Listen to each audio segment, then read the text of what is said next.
রাহুল আর রাহির জীবনে কি আসল বাধা হয়ে দাঁড়াবে রাহুলের মা? হ্যাঁ বন্ধুরা, আজকের পর্বে আমরা এমনটাই দেখতে পাবো। পুরোটা যে বিস্তারিত জানতে ভিডিওটি দেখতে থাকুন। রাহুল রাহিকে ফিরিয়ে নিয়ে আসে বাড়ির সকলের কথায় এবং পিসি ঠাম্মাও ক্ষমা চায়। তারপরে রাহিকে বাড়িতে নিয়ে এসে পিসি ঠাম্মা বলে যে নাতিপুতির পুতির মুখ না দেখে আমি কিছুতেই মরব না। আর তখন রাহুলের মা কিছু বলে না। তখন পিসি ঠাম্মা বলে যে কী ব্যাপার বৌমা, তুমি যে কিছু বলছো না? তুমি কি চাও না তোমার একটা নাতি নাতনি হোক, তোমার ছেলে বাবা হোক? তুমি কি চাও না? তখন রাহুলের মা রেগে গিয়ে বলে না, চাই না। আর রাহুলের মার এই কথা শুনে বাড়ির সকলে অবাক হয়ে যায়। তখন সকলে বলে এ তুমি কি বলছো? তখন রাহুলের ঠাম্মা বলে এ তুমি কি বলছো বৌমা, তোমার সকল কথায় আমি তোমাকে সাথ দিয়েছি, তোমার সকল কথাতে আমি রাজি হয়েছি, কিন্তু আজকে তো আমি তোমার সঙ্গে একমত হতে পারছি না। তুমি এমন কথা কেন বললে? তুমি কেন চাও না রাহুল বাবা হোক, তোমার একটা নাতি নাতনি হোক? তখন রাহুলের মা মনে মনে বলতে থাকে ঝোঁকের বশে তো আমি এই কথাটা বলে ফেললাম, এখন কি বলবো?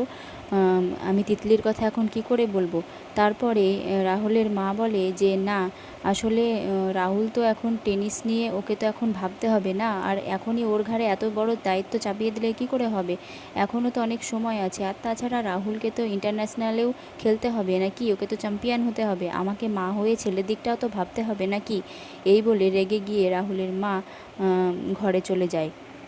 তারপরে রাহুলের বাবাও ঘরে চলে যায়। তখন পিসি ঠাম্মা বলে ওই যে গেল বউয়ের মান ভাঙাতে, যত সব আদিক্ষেতা, মান ভাঙাতে চলে গেল বউয়ের।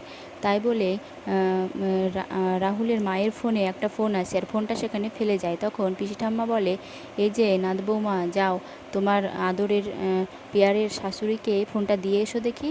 তাই বলে রাহি শাশুড়ি মায়ের ফোনটা নিয়ে তার শাশুড়ি মায়ের ঘরের দিকে যায় এবং ঘরে গিয়ে তার শ্বশুর এবং শাশুড়ি ঘরের ভিতরে যেসব কথাবার্তা বলে রাহি সব বাইরে থেকে শুনতে পেয়ে যায়, যেহেতু কথাগুলো অনেক জোরে জোরে বলছিল। আর এইসব শুনে রাহি তো চোখে জল চলে আসে। রাহি মনে মনে খুবই কষ্ট পায়। রাহুলের বাবা রাহুলের মাকে বলতে থাকে তুমি এমন কথা কেন বল, রাহিমার সম্পর্কে এমন তুমি বলতে পারলে? আর তখনই রাহুলের মা রেগে যায় এবং বলে একদম ওই মেয়ের নাম আমার সামনে বলবে না। রাহি তোমার পছন্দ হতে পারে, কিন্তু ওই মেয়ে আমার পছন্দ নয়।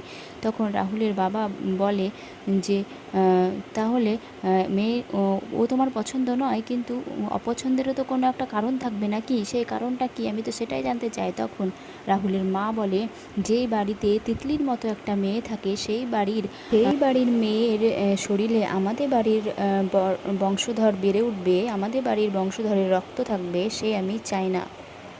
আমি কিছুতেই চাই না যে আমাদের বাড়ির বংশধরের শরীরে ওই বাড়ির কোনো রক্ত থাকুক।